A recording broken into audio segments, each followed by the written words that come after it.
දිට්වාසු ලිකුණාටුවෙන් හානියටපත් වූ ආගමික සිද්ධස්ථාන යලි ගොඩනැගීමේ අධිෂ්ඨානයේ සංහිඳ වැඩසටහන යටතේ මාතලේ යටවත්ත ප්‍රාදේශීය ලේකම් කොට්ටාසයේ දුල්ලෑව ශාන්ති නිකේතන පිරිවෙනේ නවීකරණ කටයුතු බුද්ධ ශාසන ආගමික හා සංස්කෘතික කටයුතු නියෝජ්‍ය අමාත්‍ය ගමගෙදර දිසානායක මහතාගේ ප්‍රධානත්වයෙන් සිදු කෙරුණා. ආපදා තත්ත්වයේ හේතුවෙන් දිවයිනේ විහෙර විහාරස්ථාන හා අනෙකුත් ආගමික සිද්ධස්ථාන 1350ක් බලපෑමට ලක්ව ඇති අතර එම ආගමික ස්ථාන කඩිනමින් යථා තත්ත්වයට පත් කිරීමට රජය පියවර ගෙන තිබෙනවා.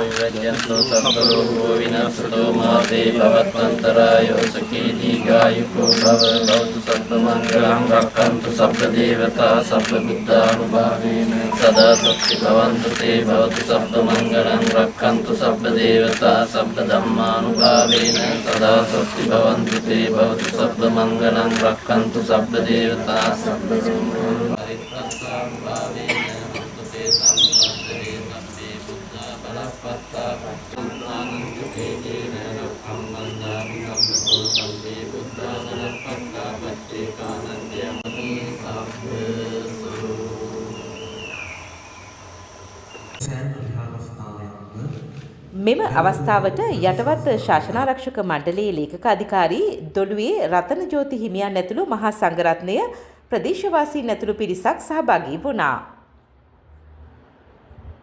පසුගිය දිට්වාසු ලිකුණාටු තත්ත්වයත් සමග අපේ රටේ ජීවිත දේපල විශාල ප්‍රමාණයකට හානි පැමුණා. විශේෂයෙන් ඒ අතර අපේ රටේ ආගමික සිද්ධස්ථාන බෞද්ධ, හින්දු, කතෝලික, ඉස්ලාම් ස්ථානයන් ගණනාවකට හානි සිද්ධ වුණා.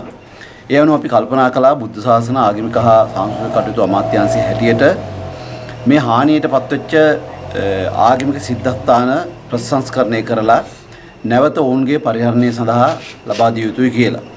ඒ අනුව අපි ගොඩනගමු අධිෂ්ඨානයේ සංහිඳ කියන මූලික තේමාවත් එක්ක පසුගියදා ගරු ජනාධිපතිතුමාගේ මැදිහත් වීමෙන් මහනුවර ගම්පල ප්‍රදේශයේදීත් ඒ වගේම මාතලේ කවටයවුන් ප්‍රදේශයේදීත් මෙහි සමාරම්භක උත්සවය පවත්වනු ලැබුවා.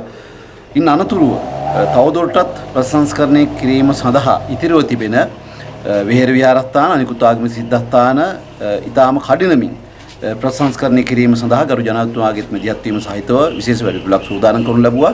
ඒ අනුව අද දවසේදී අපි මාතලේ යටවත්ත ශාන්ති නිකේතන පිරිවෙන් ස්ථානයේ මූලික කරගෙන ප්‍රසංස්කරණ කටයුතු ආරම්භ කරනු ලැබුවා. අපි ඉදිරි සතිය ඇතුළත අපේ රටේ මහනුවර දිස්ත්‍රික්කයේ වගේම නුවරඑළිය දිස්ත්‍රික්කයේ ඒ වගේම කුරුණෑගල දිස්ත්‍රික්කයේ සහ ගම්පහ දිස්ත්‍රික්කයේ එවැනි ආපදාවට පත්වෙච්ච විහෙර විහාරස්ථාන ගණනාවක් ප්‍රසංස්කරණය කිරීම සඳහා සූදානම්ින් සිටිනවා.